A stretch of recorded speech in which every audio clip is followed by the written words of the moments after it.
Japan says it will withdraw from the International Whaling Commission and resume commercial whale hunting next year. The highly controversial move has been slammed by other countries and anti-whaling groups. To discuss this a little more, I'm joined in the studio by Damon Embling. Good morning, Damon. Good morning. So how surprising is this news from Japan?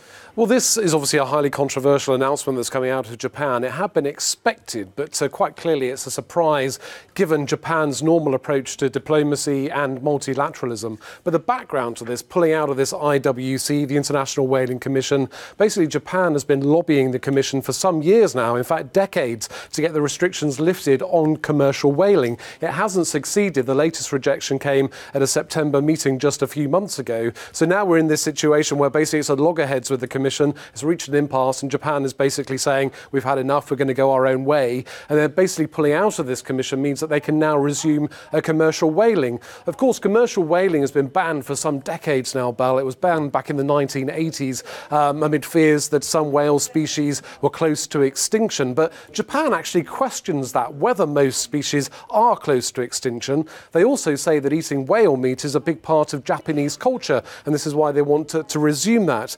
Things won't change straight away. I mean, pulling out of this agreement, it doesn't mean that overnight Japan will now start commercial whaling again. It's due to resume after a deadline at the end of June, so they could start resuming commercial whaling in July next year.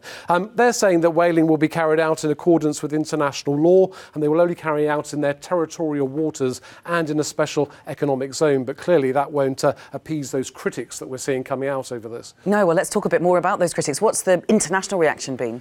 As you can imagine, highly controversial move. This has sparked widespread criticism from anti-whaling groups, conservationists and also national governments. I've got a whole list of criticisms in front of me here. Greenpeace saying, for example, that this is really out of step with the international community, Japan wanting to resume commercial whaling. Australia says it's extremely disappointed. New Zealand too, and it said it wants Japan to reconsider its position over commercial whaling. But clearly Japan doesn't seem to be in any mood for wanting to reconsider its position, Belle, after lobbying for decades and decades and not getting what it wants. So now it's going its own way and says we will now resume commercial whaling. How unusual is it for countries to sort of resume whaling like this? I mean, there's only 3 countries in the world at the moment that say, yep, we're going ahead with it. Is it fairly unusual? It's very unusual. And I mean, as you say, Japan is just part of a handful of countries resuming commercial whaling now, supposedly at the end of June. And this is why it's so highly controversial. But Japan, as I say, maintains this case that not all whale species are endangered. It has a right to respect whale meat eating as part of its culture. I mean, of course, that would be in its interest to say that. Clearly, but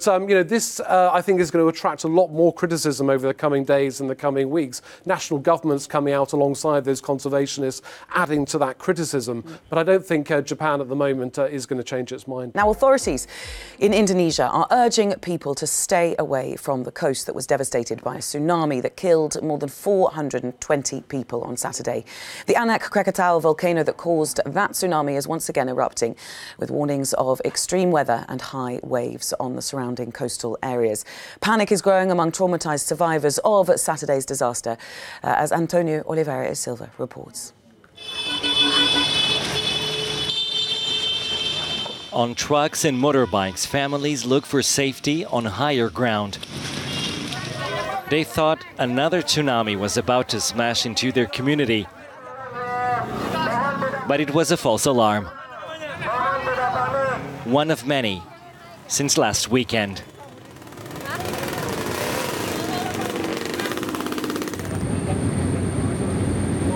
People have reasons to fear Anak Krakatau. Its volcanic activity is still high. Workers here at the observatory post remain alert. Right now, we're advising locals and visitors to stay out of a 2-kilometre radius around Anak Krakatau Island.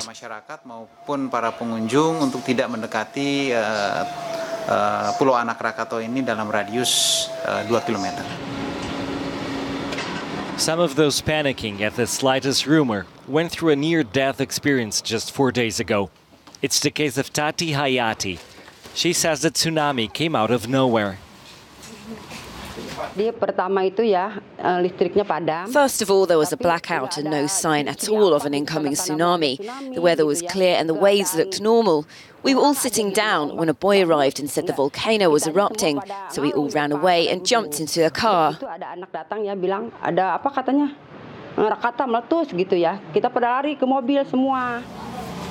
When trying to escape, Tati and her family thought they would die locked inside the car when it became submerged.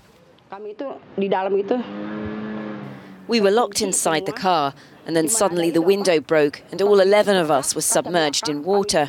I was thinking at the time, we may die in a matter of minutes. Aid is now reaching devastated areas, but not without difficulties. Many roads are blocked and helping survivors is a difficult task. Food, water and medication, all is needed. Communities try to get back to their normal routine as much as they can. On Christmas Day, Christians gathered in this church in Western Java and prayed for the victims. Last Christmas we had very happy celebrations, but this year we feel less joyful because of the tsunami. Even so, we still wish to praise God in this church. Authorities have warned of extreme weather and high waves around Anak Krakatau. People urged to stay away from the coast already devastated in Saturday's tsunami.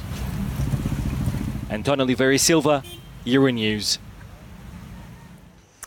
Well, with dozens of people still missing, the Indonesian Red Cross says it's sending emergency aid to the affected area. One of those people who's on the ground is Rosemary North from the International Federation of the Red Cross. She joins us now from Java. Good morning to Ms. North. Thank you very much for joining us this morning. With these warnings of another extreme weather event happening, perhaps even a tsunami, are you treating this at the moment as a sort of ongoing disaster situation? Are you bracing yourselves for the worst? It does seem to be such a moving pattern. I don't know if you can see it, but it's just started raining here. It was raining very heavily for the last couple of days.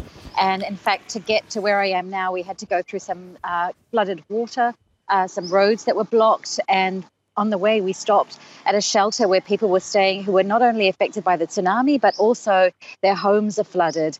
And they say that the combination of very high tides and the rain and maybe debris from the tsunami are preventing the water from going down, from the floods from receding. Is that making your job more difficult, trying to deal with the disaster that you've already got on your hands from last weekend? It's definitely more challenging logistically when there are blockages in the road, and there are a lot of people trying to move around quite a narrow coastal road for sure. But our focus is actually in the hills, primarily where about 16,000 people have taken refuge from the coast. They're staying with friends and family and also in mosques and schools. And the Red Cross is delivering water to them, but also tarpaulins, blankets, emergency supplies like that, and medical care. For those people who don't have friends and family in the hills, what sort of situation do they find themselves in at the moment? It's quite grim to actually be living under canvas at the moment because it is quite cool and very rainy. So it's a very miserable life at the moment. The real hope is that the very high tides will go down and people can start moving home and start rebuilding. In the meantime, as they're waiting, I guess, for shelter, for sort of more sturdy shelter, what do those survivors need more than anything else now? One of the major things is the psychological reassurance that their environment's safe. People are quite jittery, and we saw from your clip earlier that the slightest rumour can send them running again. It will take a long time before people feel secure, and actually this is an environment where a lot of things happen. There are people who call Indonesia a supermarket of disasters. You can find everything and things happen all the time and you can never be 100% sure. So one of the things people can do, and the things that Red Cross is doing, is helping people prepare. In this community where I am right now, 2 months ago, there was a big tsunami awareness, a training with the community to help them understand what are the warning signs and what should you do. Those are some of the things that we can do to prepare. Now, you may remember that we've been covering migrant ships, such as the Open Arms rescue ship, and that one is still on its way to southern Spain with hundreds of people on board. After 3 days of travel, another one of the organisation's boats brought assistance. The crew is trying to make Christmas on the ship as pleasant as possible for those who almost lost their lives at sea. Annalise Borges has more. Christmas wasn't the same for everybody. For the more than 300 people rescued by Open Arms, this has been a difficult one. They've been on board the vessel for 3 days now, after surviving the world's deadliest crossing for migrants and refugees. The crew has been trying to make time on the ship as pleasant as possible. One of the biggest difficulties so far is cooking for so many. There is no appropriate space for this type of cooking for so many people. So you can imagine what we have to do. We cook many times for many people. Basically, we try to prepare basic meals. We do it for ourselves because we don't want to make things too complicated. And for them as well. They can't eat all types of food right now since they get seasick. They prefer simple dishes. By the end of the trip on December the 28th, we should have served around 4,000 meals. They wanted us to download songs on YouTube so they could upload the songs onto their mobile phones. We have a big speaker on board with a microphone and they enjoy listening to music and singing songs. And because Christmas was so close, they asked for Christmas songs.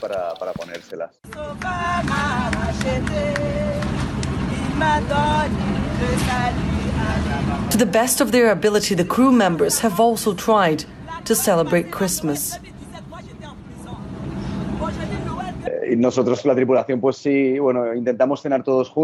We, the crew, try to eat together and try as much as possible to make a slightly different night.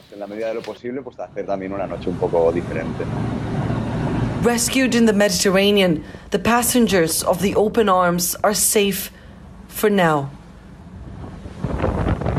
Annalise Borges in Paris for Euronews.